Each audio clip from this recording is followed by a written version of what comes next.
안녕하십니까, 김용삼입니다. 벌써 제가 극강을 강의한 지 9번째 시간이 돌아왔습니다.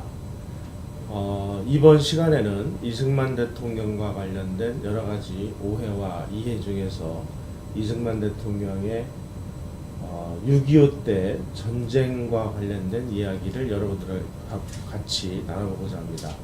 그 중에서도 특히 이승만 대통령이 우리 국군의 작전지휘권을 미군한테 넘겨서 주권을 포기를 했다, 이런 식의 그 비난과 공격을 하고 있습니다. 과연 이런 말이 사실일까요? 저는 결론부터 말씀드리면 이런 주장이야말로 정말 허위 날조다, 이렇게 말씀을 드리고 싶습니다. 지금부터 그 부분에 대한 여러 가지 증거물들을 제가 보여드리도록 하겠습니다. 오늘도 제가 PPT 파일을 준비해 왔는데 못생긴 제 얼굴보다는 자료 화면을 유심히 보면서 같이 여러분들하고 공부를 하는 시간을 갖도록 하겠습니다. 6.25를 둘러싼 여러 가지 그 이야기들 중에 참 어이없는 얘기들이 많고 또 허위로 밝혀진 것들도 많습니다. 첫 번째, 북침설. 남한이 먼저 북한을 공격을 해서 북한이 거기에 대한 반격을 해서 6.25 전쟁이 벌어졌다. 이게 다 허위 날조라는 사실이 밝혀졌죠. 두 번째, 남침 유도설. 남한과 미군이 미국과 남한이 의도적으로 북한의 남침을 유도를 하도록 해서 전쟁을 일으켰다. 이것도 다 엉터리라는 사실이 밝혀졌습니다. 그러고 나니까 물타기설, 누가 먼저 공격했는지 중요하지가 않다, 이런 식의 얘기가 나오지를 않나. 특히 1992년 구소련이 멸망하면서 6.25 관련된 소련 측 자료들이 적나라하게 공개가 된 이후에 이것은 소련과 그 다음에 중공과 김일성의 합작에 의해서 명백한 남침이다라는 아주 돌이킬 수 없는 사실이 밝혀지니까 그 이후에 이승만 대통령이 국민을 팽개치고 먼저 도망을 갔느니 아니면 전작권을 팔아먹었느니 별별 얘기들을 다 만들어내서 이승만 대통령을 공격을 하고 있습니다. 자, 그러면 6.25 남침이라는 것은 소련이 공개한 비밀 공개 자료에 의하면 6월 25일 날 새벽 4시에 인민군이 남침을 해서 전쟁이 시작됐다. 그리고 소련군 장성들이 가서 작전 계획도 짜졌다. 그 작전 계획 이름이 선제 타격 계획이다. 이게 너무 노골적이니까 그걸 한국말로 번역을 할 때 이름만 살짝 바꿔가지고 뭐라고 이름을 붙였느냐, 반격 계획 이렇게 바꿨다 하는 사실까지 다 들통이 났습니다. 자, 그리고 T-34 전차 242대, 자주포 거의 한 176대, 항공기가 200대가 넘는 이런 어마어마한 최신 무기를 가지고 남침을 했는데 이게 어디서 하늘에서 떨어졌습니까? 다 소련이 대준 거일 뿐이죠. 그리고 남침 당일날 강릉 일대에 게릴라 부대들이 상륙하고 또 부산항을 점령하기 위해서 약 600명의 게릴라 부대를 실은 그런 수송선이 남하를 해서 부산을 향해 가다가 때마침 우리 해군에 단 한 척밖에 없었던 백두산함에 의해서 발각이 돼서 그 함정을 공격해서 격침시켜버렸습니다. 만약에 그 당시에 우리 백두산함이 그 배를 발견을 못했다면 아마 부산은 아수라장이 돼서 인민군 게릴라들이 그걸 점령을 해서 미군의 파병이라든지 전쟁 물자의 도입이라든지 이런 게 아마 거의 불가능했을 겁니다. 이런 상황에서 소련의 지원하에 인민군이 남침했다는 이 명백한 사실을 두고도 엉터리 같은 얘기들을 하는 사람들이 아직도 많습니다. 남침 당일날 이승만 대통령의 행적을 보면 1950년 6월 25일 날 새벽 4시에 남침이 개시됐는데 이승만 대통령이 정식으로 보고를 받은 것은 그날 오전 10시 30분이었습니다. 그리고 그로부터 1시간 후에 11시 반에 무초 주한 미국 대사와 회담을 합니다. 그 자리에서 이승만 대통령은 전쟁을 어떻게 수행하겠다라는 전쟁 수행 원칙 4가지를 만들어서 무초 대사에게 밝힙니다. 첫째, 한국에서 일어난 전쟁이 세계대전의 빌미를 제공하는 장이 돼서는 안 되겠다. 둘째, 한국민은 모든 국민이 참여하는 총력전을 전개하겠다. 우리가 무기가 없으니까 돌이나 몽둥이라도 들고 나가서 싸우겠다. 이렇게 밝힙니다. 셋째, 북한의 불법 남침이 이루어졌으므로 3.8선이라는 것은 아무 의미가 없어졌다. 따라서 우리가 수복 지역을 수복을 해서 통일정부를 구상하겠다. 넷째, 위기를 타개하고 국진 통일을 위해서는 미국과 유엔의 도움이 절실하다. 그러니 지원을 해달라. 이 네 가지를 얘기하고 이 네 가지의 전쟁 목표하에 일관되게 전쟁을 수행해 나가는 모습들을 볼 수가 있습니다. 특히 제가 6.25와 관련된 공부를 하면서 굉장한 좀 의문을 품었던 게 있습니다. 6월 25일 날 새벽 4시에 인민군이 T-34 전차를 몰고 쳐들어왔을 때 소련이 제공한 T-34 전차의 최고 속력이 시속 60km였습니다. 그런데 아이러니하게 38선에서부터 서울 가장 가까운 곳의 거리가 불과 48km에 불과했습니다. 그렇다면 인민군 전차부대 지휘관 중에서 정말 똑똑하고 머리가 좀 돌아가는 그런 지휘관이 있었다면 남침 즉시 그 최고의 속력을 내서 서울로 돌입을 했다면 아마 6월 25일 날 오전이나 늦어도 정오 무렵에는 서울이 함락될 수도 있는 이런 전체설명의 위기였습니다. 왜냐하면 최고 속력이 60km인데 38선에서부터 서울까지 거리가 48km밖에 안 되니 정상적으로 최고 속력으로 달렸다면 1시간이면 도달할 수 있는 거리였습니다. 그런데 인민군 전차가 서울에 최초로 진입을 한 게 6월 28일 날 새벽 2시입니다. 그러면 그렇게 정광석과 같이 밀어붙일 수 있는 이 인민군 전차가 어떻게 서울까지 오는데 3일이라는 이 시간이 걸렸을까요? 이 최대의 미스터리입니다. 제가 그 자료를 찾아보니까 아주 흥미로운 부분들이 있었습니다. 남침 작전 계획은 소련군들이 짜줬습니다. 그런데 그 남침 작전 계획을 가지고 전투 현장에서 전투부대를 지휘한 것은 거의 대부분이 중공군 출신으로서 북한군으로 편입된 조선족 장교들이었습니다.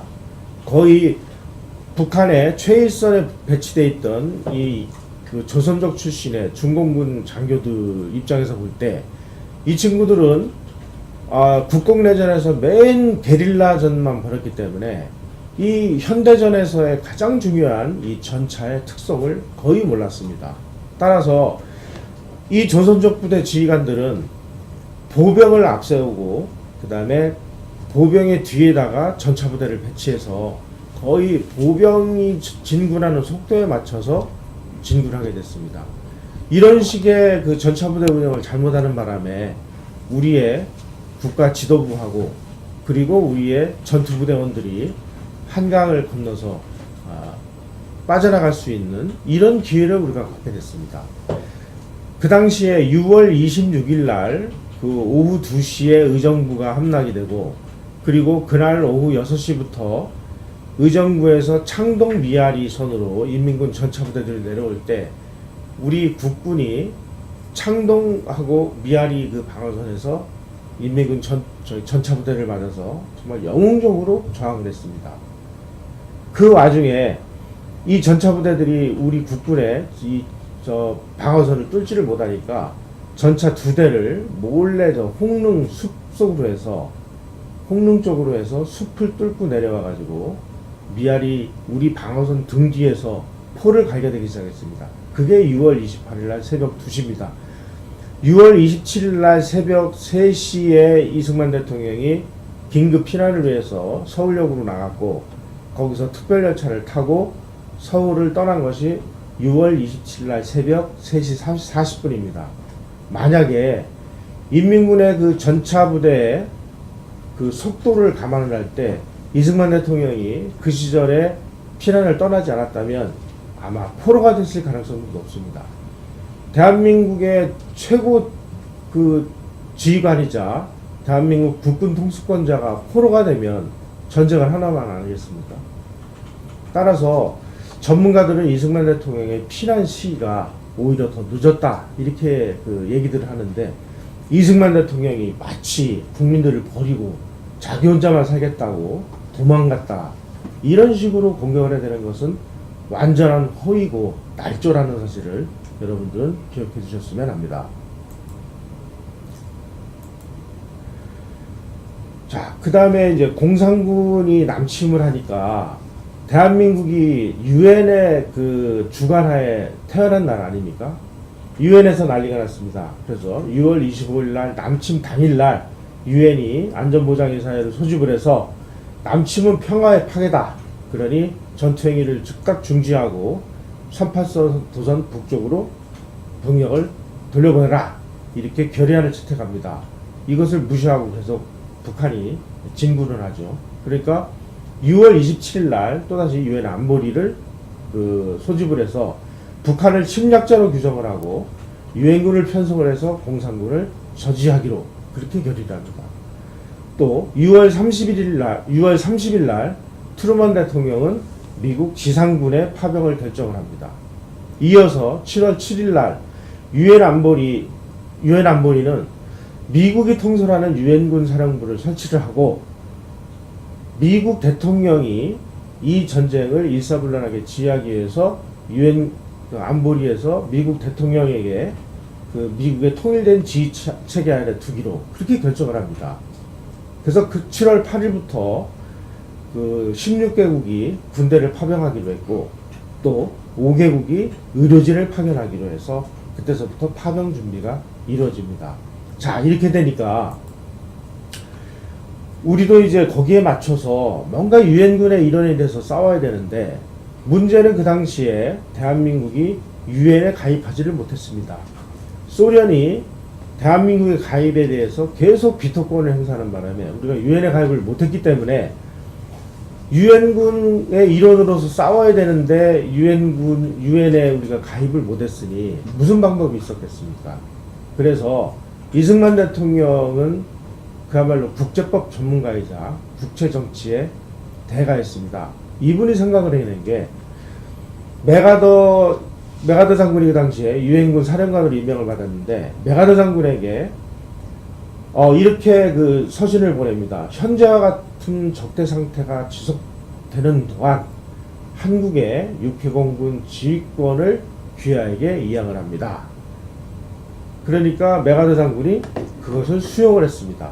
그래서 7월 25일 날 한국군의 지휘권 문제를 유엔 안보리에 제출을 해서 유엔 통합군 사령관이 한국군에 대한 지휘권을 보유하기로 그렇게 유엔에서 결정을 합니다. 이게 무슨 뜻이냐? 우리는 그 당시에 유엔의 회원국이 아니었기 때문에 어떤 유엔의 일원으로서 우리가 싸우려면 한국군의 지휘권을 유엔군이 행사하도록 하고, 그렇게 되면은 한국군은 유엔군의 일원에 대해서 싸우는 거기 때문에 원활한 그 작전 수행이 가능하다. 이것이 이승만 대통령이 국군의 작전 지휘권을 이양을 하게 된 이유입니다. 따라서 이것은 주권의 포기가 아니라 유엔 회원국이 아닌 한국에게 유엔 회원국과 거의 동일한 자격을 부여하고, 유엔군이 아닌 국군에게 유엔군의 일부로 싸울 수 있는 여건을 만들기 위해서 이승만 대통령이 고민 끝에 만들어낸 묘수다, 이렇게 평가를 하는 것이 정당한 것입니다. 또 한 가지, 지휘체계 통일성 문제가 심각하게 제기가 됐던 것이 베트남전이었습니다. 베트남전의 경우, 한국전의 경우 유엔군이라는 그 유엔군 사령부의 깃발 아래 16개국이 지휘권을 유엔군 사령관에게 이양을 해서 메가더 장군이 그 지휘권을 행사를 해서 아주 원활한 전쟁 수행이 가능했다. 이것이 지휘체계 통일의 아주 모범적인 사례다. 그런데 베트남전은 한국전하고 달리 지휘권이 이원화돼서 전쟁을 망쳐먹은 그런 전쟁이다라는 것을 미 육군대학 전략문제교과서인 전략 월남전의 비판 분석이라는 책에서 문제를 제기하고 있습니다. 따라서 이승만 대통령이 국군의 지휘권을 그 메가드 장군에게 이양을 해서 메가드 장군이 유엔군의 일원으로서 한국군을 지휘를 함으로써 전쟁 수행을 원활하게 만든 이 전략이야말로 한국전을 그나마 정말 잘 싸울 수 있는 그런 원동력을 제공했다. 이렇게 미 육군대학의 전략서들은 평가를 하고 있습니다. 따라서 이승만 대통령은 남침 직후에 대통령으로서 그리고 국가원수로서 국군 통수권자로서 대한민국을 수호하고 그리고 미국과의 협조하에 그리고 유엔군의 도움을 받아서 남침을 억제하고 대한민국을 지켜내는 그런 그 행동들을 원활하게 수행을 했다라고 평가하는 것이 정당한 역사평가다. 저는 이렇게 생각을 합니다. 이번 강의는 이것으로 마치도록 하겠습니다. 감사합니다.